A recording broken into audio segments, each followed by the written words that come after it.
Do you like Blink-182? I asked a lot of people in my town that this week, and a lot of people didn't seem to have the answer I thought they would. But I went to the show, I had a great time, and I haven't done a Tim True Tone Saturday morning talk show in a while, so let's talk about it next on the Tim True Tone Talk Show. What up?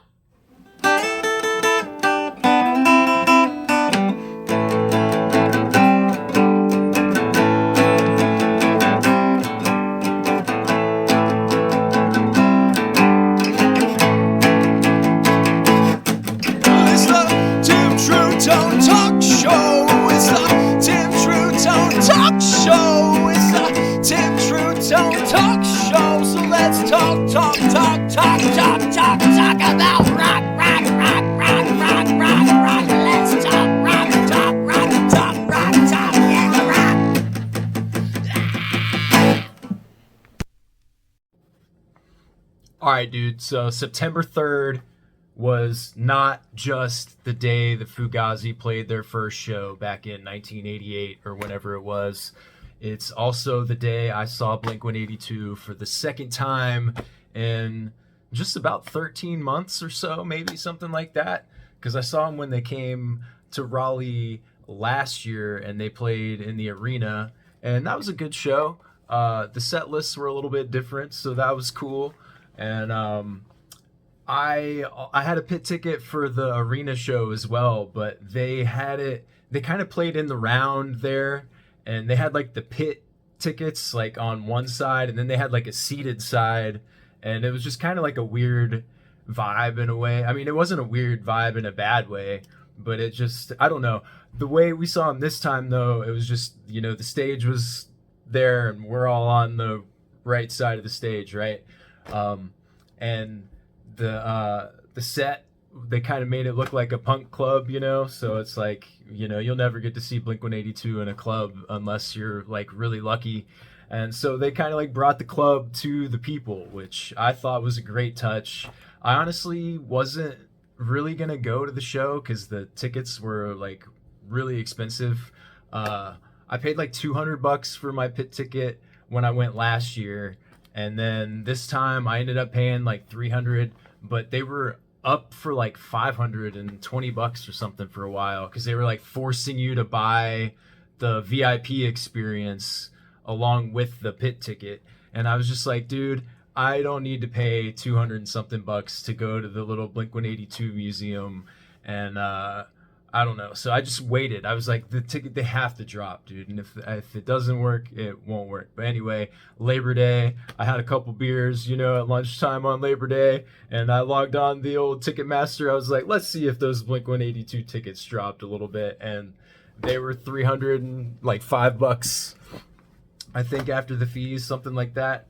And I was like, you know what? Cheap enough for me, because I was supposed to play like a day party for the Hopscotch Music Festival today, actually. Today's Friday, right? I don't know because I'm filming this today for tomorrow morning's talk show that you guys probably won't even see on a Saturday whenever you end up watching it. But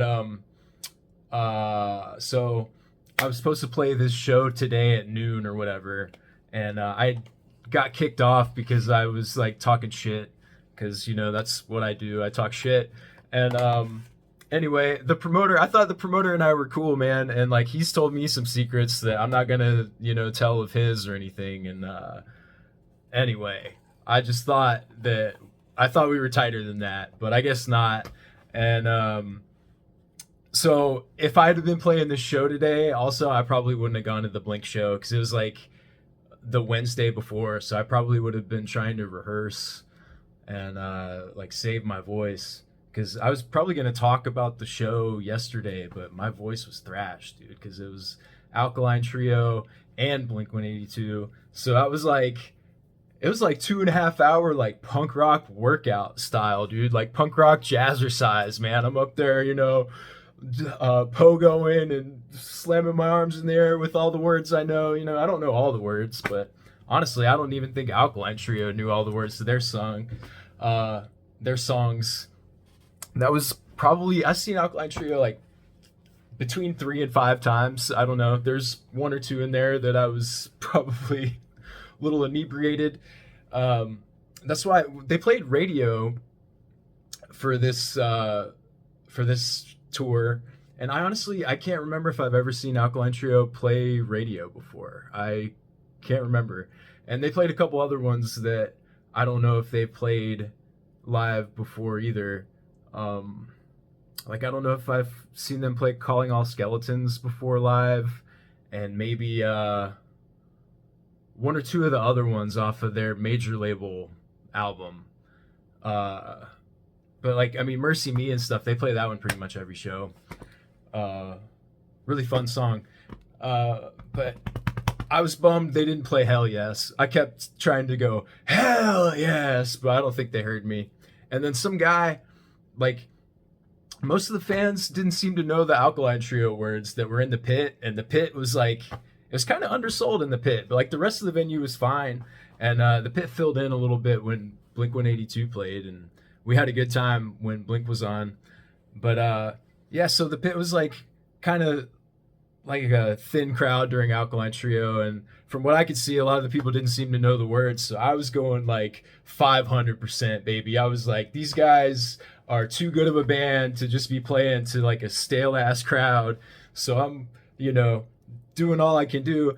I wasn't moshing or anything, because if you've been to a lot of shows like I've been to, you can kind of tell like if like the vibe's right to get a mosh pit going or whatever. So I'm just at the back of the pit, like there's nobody behind me except for like like there's the barricade maybe like 5-10 feet behind where I was, and like the people that paid for their seated tickets. So I wasn't even bugging them, and I'm just like rocking out with everything but my cock out. And Tom DeLonge made plenty of cock jokes during Blink's set. But anyway, I don't even remember what song it was, and some guy just out of nowhere comes up from like this side of me, and he just gives me like one hell of a shove, dude. And like I think he was like foreign too, so like I don't know if he didn't know how to mosh or whatever. But so I go back and like I shove him back, and I'm like, what, dude? Like, are you trying to mosh? And then he just comes back and like shoves me again. And then I'm just like, I'm an American, dude. In America, you don't push us around, dude, especially down here in the South, motherfucker. So I just gave that dude another hell of a shove. And then he swings at me and he connects a little bit, but his punch was so weak that like it didn't do anything. And so then I push him back again and he swings again. And then by that time, like there was this big dude that came in. Like I don't know if he was like undercover or if he's like military, because there's a lot of like military dudes that are fans of punk rock and stuff. But anyway, if you end up watching this, any of you people that I talked to in the pit after all this happened, what up? And anyway, the pit had my back, dude. They were like, what was that guy's problem, man? And they separated us. And for the next like Alkaline Trio song and a half, I'm like turning back at the guy, and I had a couple beers, and I was just like, you never been to a punk show, motherfucker? And like, I don't know. Anyway, it ended up being fine. Alkaline Trio finished their set. I went out and tried to get a slice of pizza, but they wouldn't sell you a single slice of pizza at this place. It was Altel Pavilion, or it used to be Altel Pavilion. It's Walnut Creek Amphitheater in Raleigh. And so I just wanted to get a slice of pizza. And they don't have slices of pizza. They sell you these $22 4-slice personal pan pizzas, dude. And this is why I'm a NASCAR fan, dude. NASCAR races to this day, it'd be like max $12 for one of those. And it'd be Papa John's, which I'm not even a Papa John's fan, but at least it's name brand and not just like venue, God knows what, right? But so I buy this pizza, and I only end up eating like one slice of it by the time Blink comes on, because I'm talking to people. I'm a social butterfly, man. I can go to shows by myself, and I'll make friends with anyone that's willing to be friends, right? Except for that guy that wanted to try to fight me during Alkaline Trio. It's so funny. I've been going to punk shows since 2003. like real punk shows, not just like your friends playing in a coffee shop or whatever. And I mean, those are real too, though. Punk people, don't take what I'm saying out of context here. But I've never been in a fight at a punk show, and that one was like as close, hopefully as close as it'll ever get to be. Actually, that's not true. There was one time in Chapel Hill at this place. It was like a 21 and under venue, so like we were still young at the time. I might have even been been in a high school like punk band at the time. And there were like these skinheads that came in trying to fight everybody, and there was like huge brawl for that. And yeah, we totally kicked the skinheads' asses though. We sent them packing, so that was, that's a memory. Um,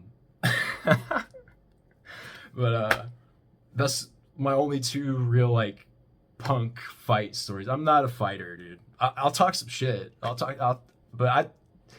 It's only shit because people don't like to hear it, man. I'm pretty straight of a shooter, dude. So, anyway, back to the story. Kind of like I was straight shooting when I said Alkaline Trio set. I'm trying to get back on the music topic here. The Alkaline Trio set wasn't the best I'd ever seen them play. It was a little sloppy, but it was like fun sloppy because Matt was having fun with it. And that was the first time I'd ever seen Adam Willard playing on drums with them. So that was kind of cool. Like I've seen Adam play with Laura Jane Grace once or twice maybe. And I can't remember if I've seen him play in some other bands. Like drummers are kind of like, they get around. They get around more than just the kit, you know what I mean? But yeah, it was cool to see Adam Willard play. And he was rocking it up there, man. And Dan looked like he was in a bad mood. But, I don't know. Sometimes Dan just seems like he's in a bad mood. He writes great songs, so. Anyway, I had that overpriced pizza, and I heard the rock shows start playing. So I was like, oh, man, dude, it's time. So I run back down to the pit. I have my pit bracelet, and they'd already gotten familiar with me. So they're just like, yeah, go on. And it was just awesome, dude. Blink played so good. Like, Tom is usually a pretty bad singer live, but he was pretty spot on, in my opinion. He even had this little, like, vocal spray with him. And he whipped that out, and they made a little joke about that real quick at one point. And I just thought it was cool, man. Like, even if you got to use your vocal spray, Tom, I doubt you even watched this video, brother, but if you got to use the vocal spray, use the vocal spray, dude. Like, who cares, man? It's hard to get up there and put out those performances every night, man, and tour and do it all. The voice is a delicate instrument. But yeah, Mark Hoppus is always on point vocally, I feel like, because I don't know if it's just his style isn't as, like, taxing, because he's filling in that lower register or whatever, but Mark's just a natural.